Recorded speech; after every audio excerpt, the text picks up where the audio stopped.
Over the past several years, courageous personalities have taken stances that are often stuffed with arguments against the criticism of woke culture, dividing audiences in the process. This discourse, pacified in the United States itself, threatens to contain such issues globally, and already the tenets of traditionalism are under scrutiny everywhere else, causing a political renaissance. In this video, we will discuss the same, so stay tuned till the end. I have no problem with the wokeness. I'm all for marginalized people getting their rights. The thing I have a problem with is the selective outrage. One person does something, they get canceled. Somebody else does the exact same thing, nothing. I like the kind of people that play Michael Jackson songs but won't play R. Kelly. Same crime, one of them just got better songs. I play starting something, it's a party. I play bump and grind, now you an activist. I bumped into my good friend Fred. Here's Fred got a new job at AT&T. Like, hey Fred, how's the job? Like, ooh, I love the job. It's a safe space. I feel seen, I feel heard. There's a lot of diversity. And I'm looking at him like, nigga, it's me. What, you think I'm wearing a wire or something? What the you talking about safe space? Nigga, you did 8 years for manslaughter. Ain't nobody safe around you. Chris Rock is a positive example. In his recent stand-up special, Rock eschewed the cheap and easy laugh of criticizing celebrity worship or cancel culture and directed his ire towards the weapons these idiots now use to silence anybody's dissent. The demonization of suppressing one's personal assessments and thoughts, thanks to the contemptible politically correct practices, is characteristic of one's professional attributes. However, he maintained that while sensitivity should be promoted, the intention is always usurped and turned into fear, where people are uncomfortable expressing themselves. In the age of social pressure to toe the line, Rox stands out like a breath of fresh air for personal freedom. I think we need to be very cautious about anything that is anti-meritocratic and anything that is that results in the suppression of free speech. So, those are two of the aspects of the woke mind bias that I think are very dangerous. Is that it's often anti-meritocratic. I kill me. Right. So, another way to almost synonymous would be cancel culture. And obviously people have tried to cancel you many times. Many times. Yeah, I mean, every week. Yeah. I can mention. Yes, exactly. Free speech is actually is extremely important. In the same vein, so has Elon Musk. This means that he has a pronounced presence on social media, where he has gone on to call out those claiming to be all about tolerance, yet terrorism is directed at those who refuse to adhere. The content of his tweets is mainly directed towards the people who are being left behind by the progressive movement. By refraining from the usual behavior associated with his status, Musk wields it to inspire debate rather than criticism. He also encourages them to think differently by addressing the issues that are in contrast with the generally accepted point of view. What is a woman? What is that in this day and time? Is there even such thing as a woman or a man or anything? Seems to be a question nowadays. Now listen, women get mad at me. Gay people get mad at me. Lesbians get mad at me. But I'm gonna tell you right now, this is true. These transgenders, these niggas want me dead. I've gone too far. I've said too much. And I gotta tell you, I'm very worried about it. I'm not even joking. Every time I come out on stage, I be scared.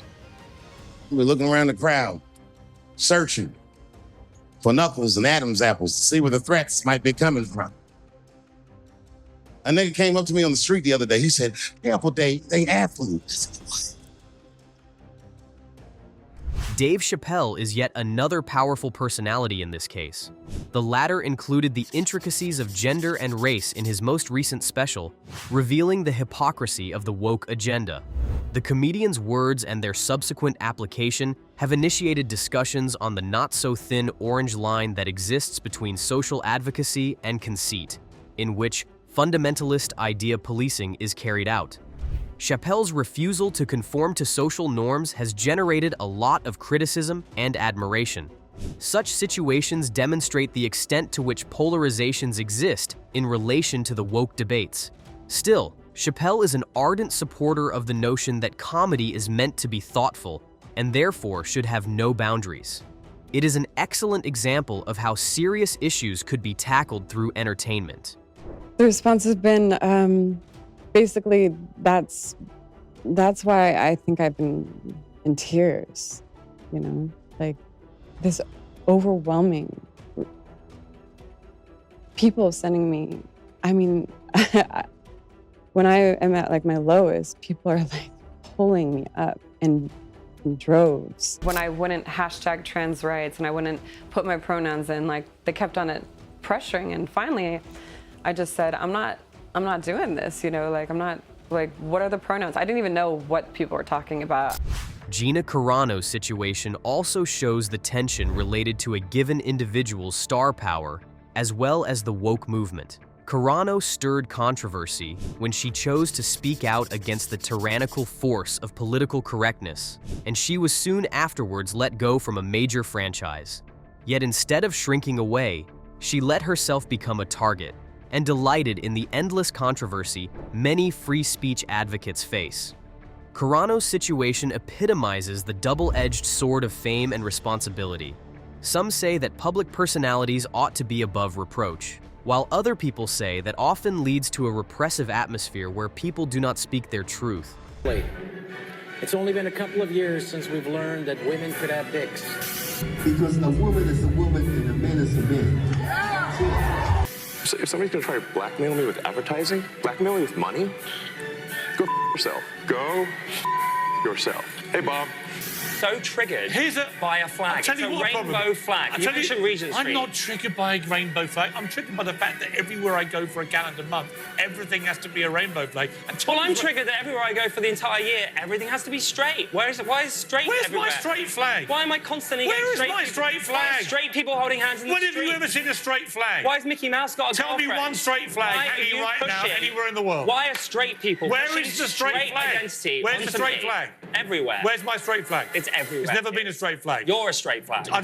Inasmuch as these celebrities continue to strive to challenge the status quo, there's important work being done in recognizing what this does. This movement goes beyond the entertainment chat. It talks to a kind of cultural reckoning about how sensitive should be versus free speech. People like Rock, Musk, Chappelle, and Carano are not just fighting back against cancel culture. They are actually fighting for a right to robust dialogue that should aim at letting all voices be heard.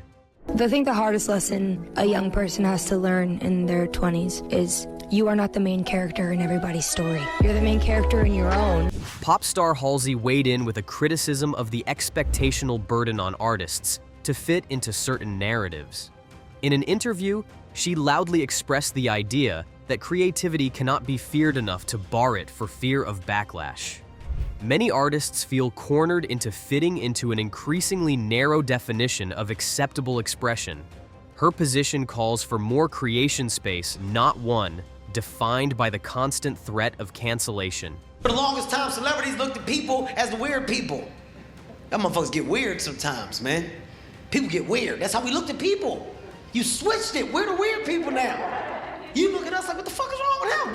We're the weird people. I don't know how to act in public. Hey, man, why you staring at what's going on, man? I think everybody knows something. Look, man, get your hands out your pocket. What's happening, man? Come on. Fuck you about to do to me, man. You about to eat me, ain't you? Come on, man. The are you talking about, Kevin? Ain't nobody worried about your ass. Look at that guy's looking at me in his goddamn glasses, man. The shifting culture that is making them break out of that mold is the loud, and more celebrities are speaking up. That means just not dissenting voices from celebrities, but a voice for anyone and everyone across all strata to speak out what is being said with honesty, without fear. And everybody will realize that the only way to take steps forward is to face truths that are hard rather than hiding them. It also indicates a growing awareness of the dangers of ideological homogeneity. They now realize that different thoughts are essential to good health in society. With the celebrities speaking out against popular beliefs, they ask their audience to critically analyze the stories fed them and, therefore, find alternative perspectives.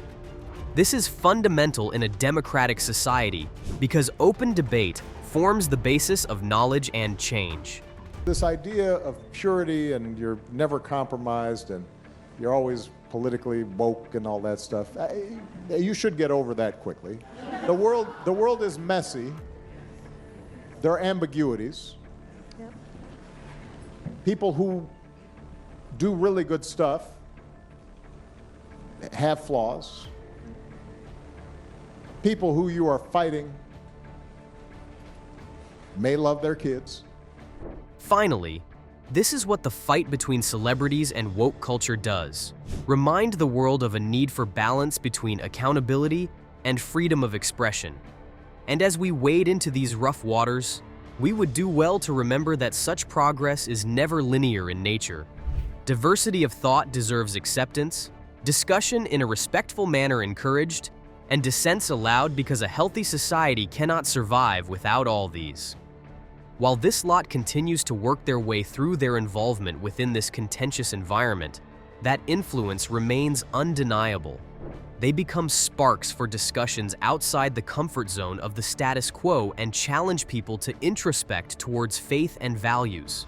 In such a scenario where stakes are high, they remind us how free speech is essential in constantly furthering open dialogue in working towards an inclusive society. What do you think of this? Do they get to decide what should be lambasted? This woke culture, is it not to the extreme already? Let us know down below. Don't forget to like and subscribe for more video. Every voice matters in this ongoing discussion, and we want to hear from you.